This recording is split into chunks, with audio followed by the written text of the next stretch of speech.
जंगल के किनारे एक पुराना नीम का पेड़ था। उसी पेड़ पर एक छोटी सी गौरैया रहती थी। उसका नाम लूसी था। लूसी बाकी चिड़ियों से थोड़ी अलग थी।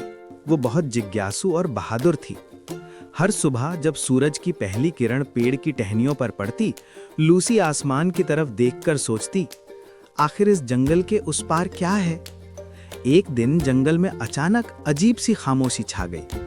न बंदरों की आवाज, न तोतों की चहचहाहट, न हवा की सरसराहट। लूसी को कुछ अजीब लगा। वो अपने घोंसले से उड़कर ऊपर गई और दूर तक देखने लगी। तभी उसने देखा, गांव की तरफ से काला धुआं उठ रहा था। लूसी का दिल तेजी से धड़कने लगा। वो तुरंत गांव की तरफ उड़ गई। जब वो वहां पहुंची तो जो उसने देखा उससे उसके छोटे से दिल में डर भर गया। एक छोटा बच्चा मैदान में अकेला बैठकर रो रहा था और पास की झाड़ियों में एक बड़ी जंगली बिल्ली धीरे धीरे उसकी तरफ बढ़ रही थी।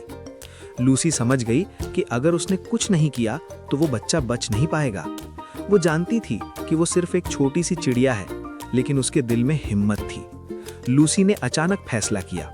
वो तेजी से नीचे आई और बिल्ली के सिर पर जोर से अपनी चोंच मार दी। बिल्ली गुस्से से गुर्राई और लूसी के पीछे दौड़ पड़ी। लूसी जानबूझकर बिल्ली को बच्चे से दूर ले जा रही थी। वो कभी नीचे आती, कभी ऊपर उड़ती, ताकि बिल्ली उसका पीछा करती रहे। अब बिल्ली पूरी रफ्तार से लूसी के पीछे थी। जंगल के किनारे पहुंचते ही बिल्ली ने एक जोरदार छलांग लगाई। एक पल के लिए सब कुछ शांत हो गया, लेकिन उसी पल लूसी ने अपने छोटे पंखों की पूरी ताकत लगाई और ऊपर आसमान में उड़ गई। बिल्ली जमीन पर गिर गई और गुस्से से जंगल में वापस चली गई। उधर बच्चे के रोने की आवाज सुनकर गांव के लोग बाहर आए और उसे गोद में उठा लिया। किसी को नहीं पता था कि एक छोटी सी गौरैया ने उसकी जान बचाई है। लूसी दूर नीम के पेड़ पर बैठी ये सब देख रही थी।